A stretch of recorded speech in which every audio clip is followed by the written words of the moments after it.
Hello everybody, welcome to Snyder's Inc. And today we have got Chillin' Scares video, and this is 6 most disturbing internet rabbit holes. We won't get right into it. Ladies and gentlemen, the like button, subscribe button, comment your thing down below. Let's go. Spontaneous human combustion.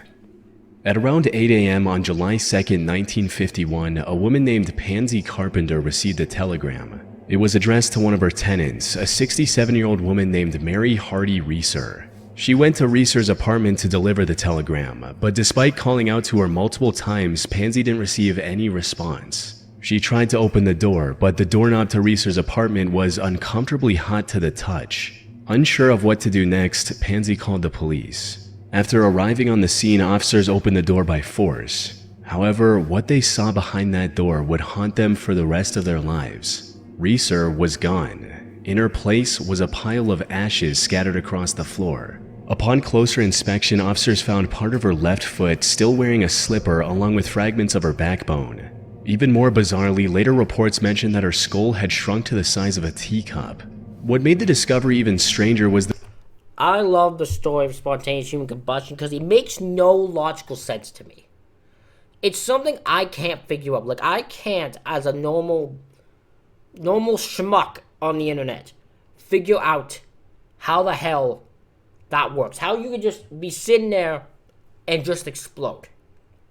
It's something my brain just can't figure out. the condition of the apartment. The fire that had consumed Reeser's body was confined to a shockingly small area. The surrounding furniture remained untouched. In his report, St. Petersburg Police Chief J.R. Reichert stated, "We request any information or theories that could explain how a human body could be so destroyed and the fire confined to such a small area and so little damage done to the structure of the building and the furniture in the room not even scorched or damaged by smoke." Reeser's death became one of the most infamous cases of what is now referred to as spontaneous human combustion. This phenomenon describes cases where people seemingly ignite and burn to ashes without any external fuel source, leaving behind only a few remains like a leg or a hand. A similar thing happened to physician John Irving Bentley in 1966, where the only thing left of him was the lower part of his right leg and the rest was burned to ashes. Later in 1979, another case made headlines. A 51-year-old woman named Beatrice Oski suffered from the same fate on Thanksgiving in a village in Bolingbrook, Illinois. And as absurd as the concept of humans unexplainably catching fire sounds, it's definitely not a hoax or legend. One of the earliest documented cases of spontaneous human combustion was recorded in 1746 when Paul Rowley wrote about Holy crap, 1746? Let's go back to age? the mysterious death of Countess Cornelia Zangari Bondi. Since then, dozens of similar incidents have been reported across the world. One of the recent examples of this phenomenon was in Sequoia County, Oklahoma in 2013. The cause of this house fire is still undetermined, where they found a man dead inside his home, but the sheriff says he isn't ruling out spontaneous human combustion as one of those causes. Investigators say they found a man dead from a fire lying on the kitchen floor, but the sheriff says there were only reports of smoke coming from the house. Fire investigators who have years of experience say they've never heard or seen anything like this before. I really would like to see the coroner's report on this one after it goes to the state crime lab. So, what's going on? How could a human body that's around 60% water go up in flames? Of course, some theories lean into the bizarre, claiming phenomenon like poltergeist activity, lightning strikes, or even unexplained cosmic forces. There's even speculation about a mysterious subatomic particle called a pyrotron that allegedly ignites human bodies. But these ideas are for the most part easily dismissible. The people making these claims don't have any real evidence to back them up. That said, we can get some idea of what's going on after taking a closer look at all of the reported cases. And after sifting through most of them, I noticed some similarities between the victims. Notably, many of them were elderly and on the heavier side when it came to weight, had an unhealthy drinking or smoking problem, and a potential source of fire was nearby, like a burning stove or fireplace. Researchers have noticed these similarities as well and have proposed the wick effect theory. To understand this theory, think of how a candle works. When we light the wick on fire, it uses the wax surrounding it as fuel to burn for an extremely long time. So, according to the wick effect theory, something like this must have happened. The fire likely started from an external source like a lit cigarette or a spark from the fireplace igniting the victim's clothes. The person was either passed out from drinking or was too weak to immediately put the fire out. Or before the clothes could burn off, the fat stored in their bodies started acting like the wax in a candle, making them burn until there was nothing left. This would also explain the bizarre burning pattern where the torso is completely incinerated and the legs are left behind, since we carry most of our fat content in our abdominal region and very little in our legs. Unfortunately, experiments performed to prove this theory haven't been very successful. For instance, back in 2016, BBC decided to recreate the conditions of the Wick effect with a pig carcass. And while its body was completely roasted, it didn't disintegrate into ash like the many cases of human combustion. That's simply because the fire fueled by fat tissue doesn't have the temperature required for what's essentially cremation. Back in 2012, biologist Brian... This is so fascinating. It's truly one where everyone has a bunch of different theories, some logical, some ridiculous, but no actual clear answer, and I don't think we'll ever fully get one. J. Ford tried to explain the high temperature requirements in his 2012 paper titled Solving the Mystery of Spontaneous Human Combustion. According to Brian, factors like alcoholism or low-carb dieting produce acetone in our bodies, which is the same chemical found in paint thinner. Now, acetone is extremely flammable and can easily reach temperatures that would turn a person into nothing but ash. Brian also created small puppets out of pig meat, coated them with acetone, and lit them on fire. The puppets burned for about 30 minutes and left only the legs intact, just like with the human cases. But if Brian's theory is correct, it still doesn't explain why spontaneous human combustion is so rare. If all it takes is alcohol and a specific diet, why aren't we seeing more cases of this phenomenon? Especially now that there are cameras everywhere. Unfortunately, we have no answer for that. It might turn out to be something completely different from what we believe right now. But this phenomenon of humans burning to ash without damaging their surroundings is real. And it's just a matter of time. I think that's what throws me off, because in everything I'm just like, but how is it just so contained? Because if it's a fire, even then if the clothes on fire, you gotta think if you're sitting on like a chair or something like that, like it will catch on fire and it will grow. I don't understand how it just stops. And before someone uncovers the truth behind this disturbing rabbit hole. Before we move on, I wanted to take some time.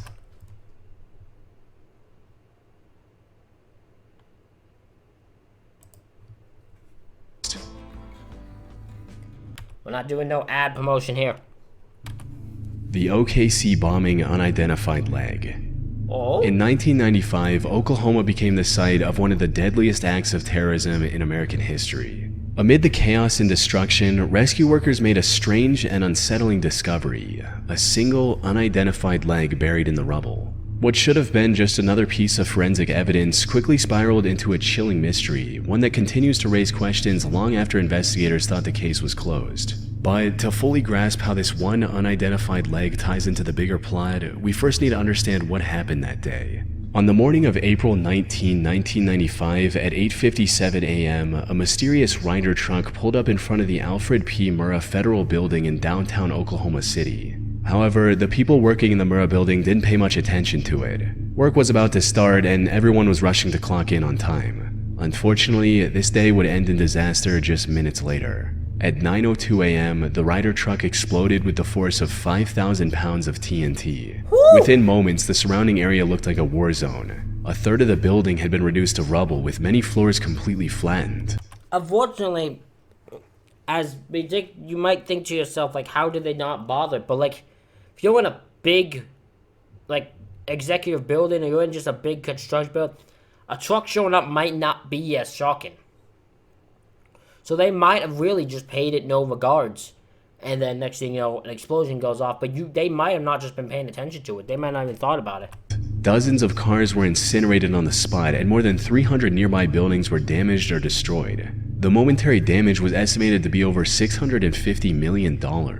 But the human toll was far worse. The explosion claimed the lives of 168 people, including 19 children. Around 700 people were also injured in the initial detonation and the resulting collapse of the building. It wasn't long before the FBI was on the scene and looking for clues to find the suspect, which didn't take long. On April 20, investigators found the rear axle of the Ryder truck. That single piece of evidence carried a vehicle identification number, leading them to a body shop in Junction City, Kansas. With the help of the employees of the shop, investigators were able to create this sketch of the person who rented the Ryder truck that was used in the attack. The next step was to circulate it around town. By April 21, the break they needed arrived. A local hotel employee recognized the sketch and even remembered the man's name, Timothy James McVeigh, a 27-year-old ex-Army soldier. However, when investigators began looking for Timothy, they made a shocking discovery. He was already in jail.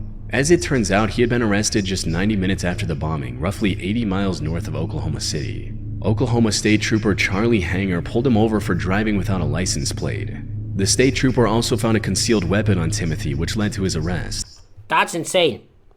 This guy just happened to arrest a bomber and had no idea he was doing so. He just thought he was a sketchy dude with there was no license plate and a weapon, so he arrested him. But he had no idea he was actually just catching a bomber. A thorough search of his getaway vehicle also revealed a business card with an incriminating statement written on the back, reading, "TNT at $5 a stick, need more." As investigators looked deeper, they learned about Timothy's motive behind causing such a tragedy. His actions boiled down to extreme radicalization and anti-government rhetoric. Much of his anger stemmed from the 1993 Waco siege in Texas, a 51-day standoff between federal agents and the Branch Davidians, a religious cult.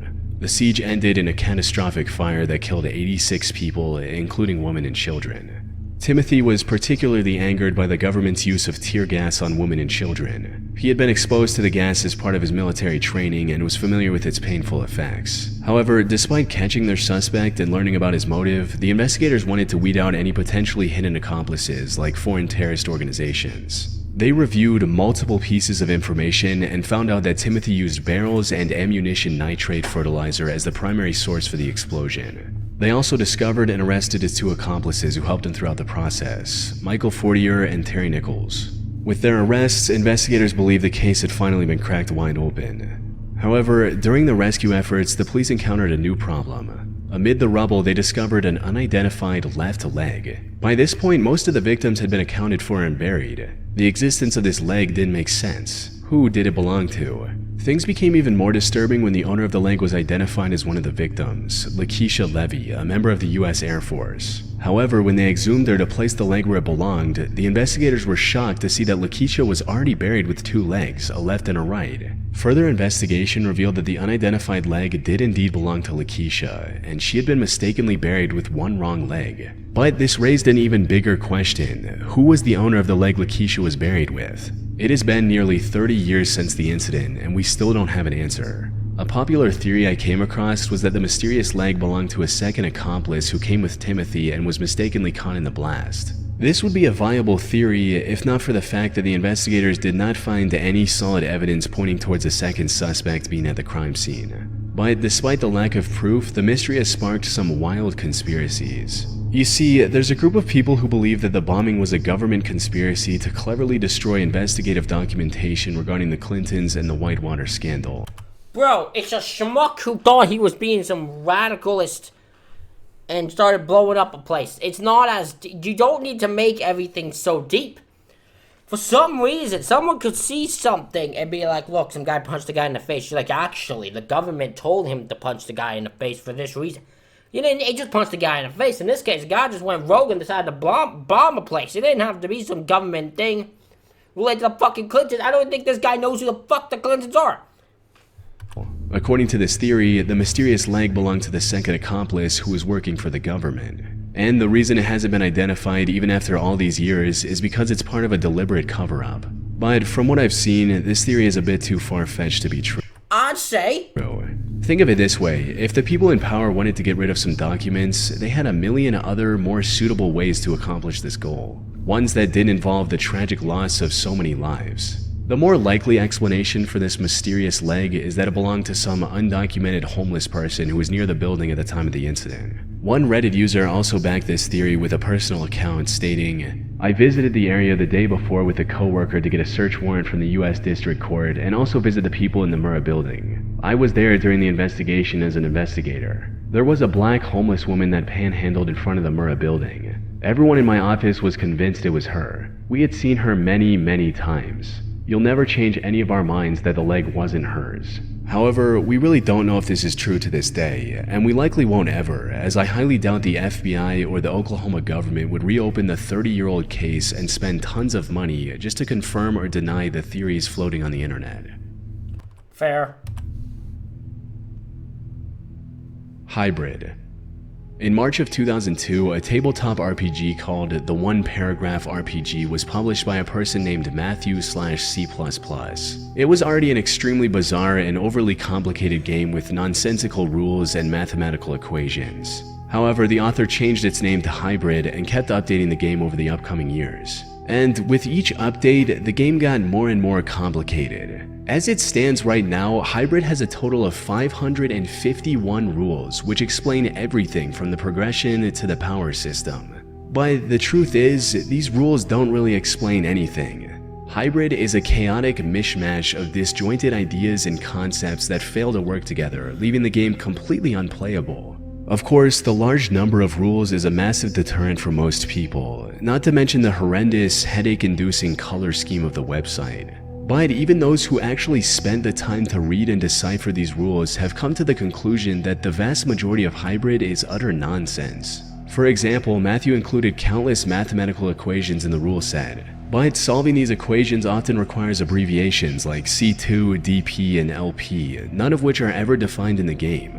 To make matters worse, some of the equations themselves are entirely made up and don't even adhere to basic mathematical principles. And as if that wasn't enough, the game is also riddled with odd tangents like movie reviews and a brownie recipe in case the players got hungry while reading the rules. Now, some people have tried to rationalize Matthew's intent behind creating these pages of utter chaos. Okay, I'm gonna be honest. The fact that during this thing he wrote a brownies recipe in case they got hungry while reading the rules is fucking funny. That's hilarious. That's really funny. Like, he went, oh, they might get hungry reading these 500 rules. Better put a brownie recipe in there. At least they can make some brownies while they're reading the rules. Chaos and nonsense, seeing this as a genuine attempt from someone with zero knowledge of game design. However, given the sheer oddity of this whole thing, that doesn't seem to be the case. Which leaves us with only two options to justify the existence of Hybrid. For starters, it's entirely possible that this whole thing is a massive troll. The author knows that 99% of his quote game doesn't make any sense and made it just to confuse people on the internet. Now, this could have I could see that. been a plausible theory if not for the fact that Matthew kept working on it for years. The website hosting the game was shut down in 2009, but the author came back with a blog in 2016 and has continued the game since. Not even the most dedicated trolls have the time and energy to churn out so much gibberish for so many years. From what I've seen, the more likely option is that Hybrid is the life's work of a madman. Matthew is serious about creating the most complicated tabletop RPG ever. However, he's also suffering from some sort of mental illness, likely schizophrenia, which would explain everything from the random tangents, nonsense rules, and bizarre rants. In fact, the Hybrid RPG poses a striking resemblance to poorly planned comics by someone named Jack Masters, which I discussed in a previous video. Jack was also suffering from severe schizophrenia and created something just as bizarre as Hybrid.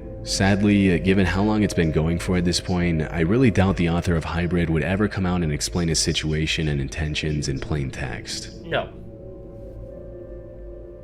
Temple OS.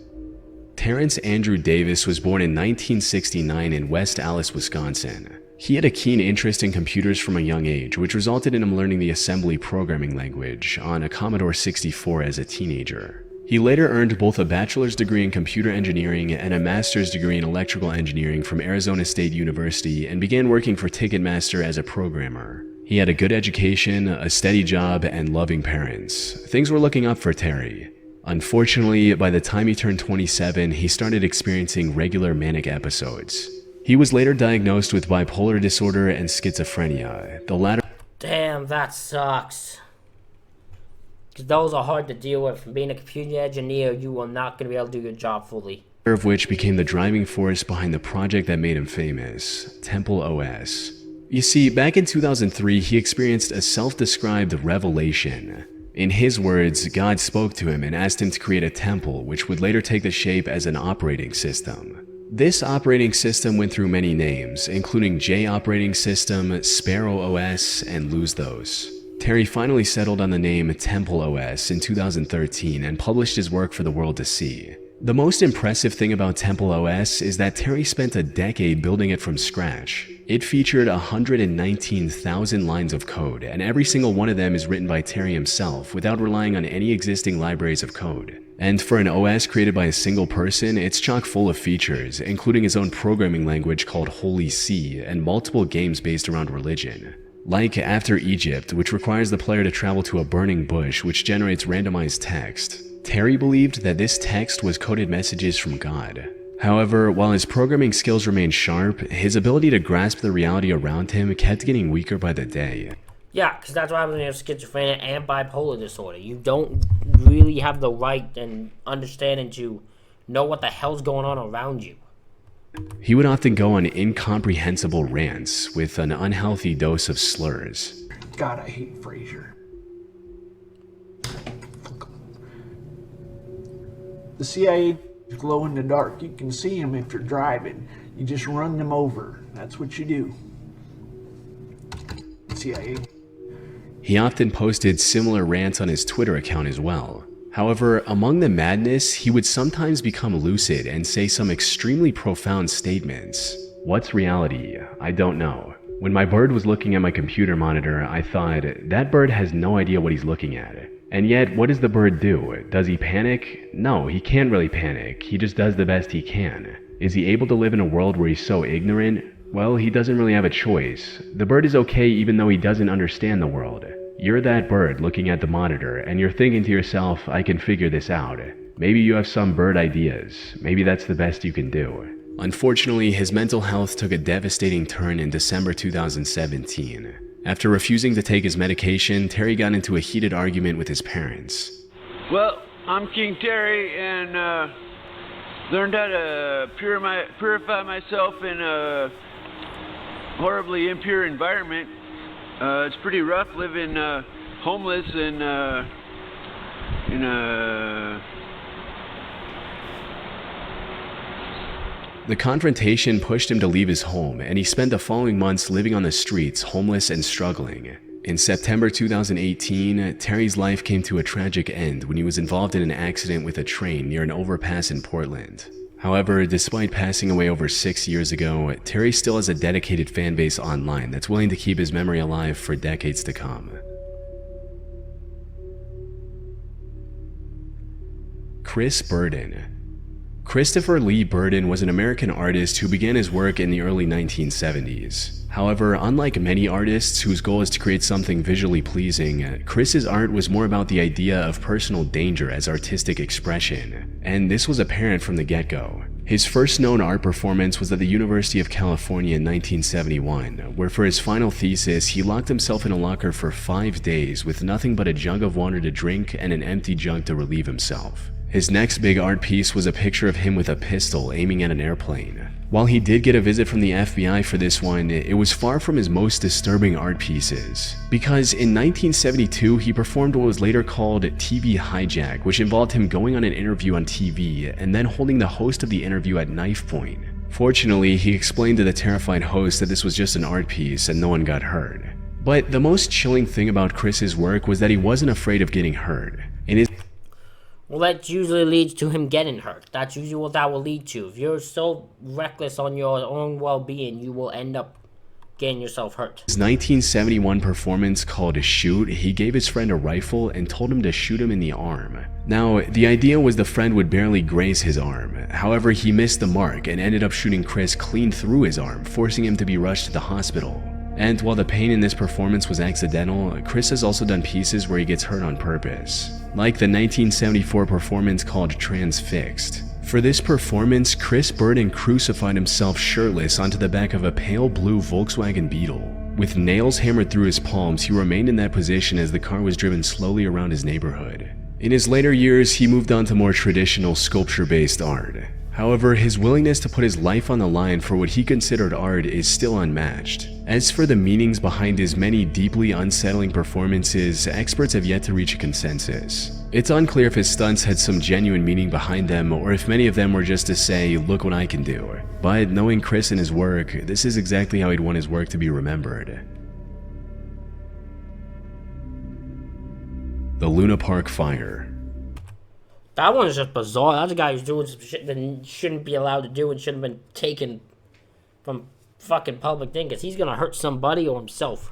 On June 9th, 1979, at around 10 p.m., Sydney authorities received a call that would change the lives of many people forever. The ghost train ride at Luna Park was on fire, and dozens of people were stuck inside. The ghost train's signature feature was its dimly lit, winding tunnel where riders were surrounded by special effects, including an imitation fire. For many inside, the flames ahead looked like a part of the ride, a harmless illusion meant to thrill. But as they would soon learn, this fire wasn't part of the attraction. And by the time they realized the danger, it was too late. People tried to find a way out, but the tunnel was pitch black and the thick smoke made it impossible to breathe or see. With the ride's mostly wood construction and with no sprinklers or fire safety in place, the flames just tore through everything. The ones that somehow managed to find the exit barely escaped with their lives. But their horrors didn't end there. 12-year-old survivor Jason Holman described the disturbing sight he witnessed while standing outside the ghost train. He was waiting for his friends to come out from the ride as well, but what he saw instead were empty carriages rolling out of the tunnel completely on fire. This sight was even more haunting for Jenny Godson, who had come to the park with her husband John and 2 sons Damien and Craig on a family holiday. The family had spent the day enjoying the park's many attractions and had 4 tickets left at the end. The boys, aged 2 and 4, decided to spend these leftover tickets on the ghost train. John went with them on the ride, while Jenny went off to get ice cream for the family. By the time she got back, the fire had already destroyed everything. I was from the country. I came down here to share a night with my family, and my whole world just sort of fell to pieces. Fire trucks rushed to the scene. That's insane. You go on a ride, your family's going on a ride, you think it's fine, you go grab ice cream, you come back, a fire's broken out and they're probably all dead. That is fucking terrifying. And spent hours trying to prevent it from spreading further. And while they managed to stop it before the whole park burned to the ground, it was already too late. In total, the fire had claimed the lives of 7 victims, 6 of which were children. The ride also featured several life-size figures dressed up as ghosts. And when rescuers found these 7 victims, their bodies were so badly burned that paramedics found it difficult to distinguish them from the burned mannequins. Given the unexpected nature of this fire, most people thought that it was arson. However, lead detective Doug Knight quickly shut down any speculation and claimed that it was nothing more than an unfortunate accident. We're now satisfied that the fire was as a result of an electrical fault within the building. Now, I have seen many paranormal theories that try to explain the fire. For instance, some believe that since the ride was themed after ghosts, it resulted in actual ghosts gathering there in its tunnels and causing a fire. Piss off! Oh, piss off! Bro, it's a fucking fire. Again, this is about as clean slate as it needs to be. Electrical wire causes a building to set on fire. People die as a result of the fire. It happens all the time with fires. Why do we have to turn this into a deep fucking conspiracy? There's no need. One of the victims, Damien Godson, also took this picture with a cowman earlier in the day, sparking the speculation that this mysterious masked man was the one who caused the fire, when in reality he was likely nothing more than a mascot. The true cause of the Luna Park tragedy, however, is much scarier than any ghost or creepy cowman. It's human greed. You see, Detective Doug Knight ordered the demolition and cleaning of the site less than 12 hours after the fire was put out. Even if they had absolute proof that it was an accident, this was still highly unusual and extremely suspicious. However, the police stuck by their statement that the fire was caused by an electrical fault in the ride's building. 8 years later, in 1987, Australia's National Crime Authority reopened the investigation and discovered that the previous investigations were ineffective and inadequate. However, despite this revelation, the Luna Park case would remain a mystery for another 34 years. In 2021, journalist Carl Meldrum Hanna investigated the case and uncovered previously hidden evidence, including several key witness statements. According to Carl, the police went to great lengths to hide statements from people who mentioned smelling highly flammable kerosene before the fire broke out. Some people also reported seeing several shady men walking the park. A teen even mentioned overhearing one of these Why would you hide the fact that some crazy guys committed arson and tried to kill a bunch of people? I don't understand why you would hide that. That seems ridiculous. That also seems like it would cause a fucking problem, because that means more places can be set on fire. shady men talking about starting a fire. Not only were these reports never investigated by the police, but these witnesses were also pressured to follow the electrical fault narrative that the investigators were telling the public. And Doug Knight was supposedly in on it the whole time. He was allegedly working for crime boss Abe Saffron, who was also known as Mr. Sin. He wanted to own the prime waterfront real estate the park was sitting on, and what better way to drive down its value than by reducing it to ashes? As a result of Caro's findings, the Australian government has now reopened the Luna Park investigation. They've also placed a $1 million reward for anyone with information that could help investigators reach the bottom of this case. Perhaps this will pave the way for a breakthrough, finally delivering justice to those 7 victims after half a century. Ladies and gentlemen, that is it for this reaction video. Let me know what you think in the comments. Hit the like button, hit the subscribe button. Thank you all for watching. I'll see you all for the next one.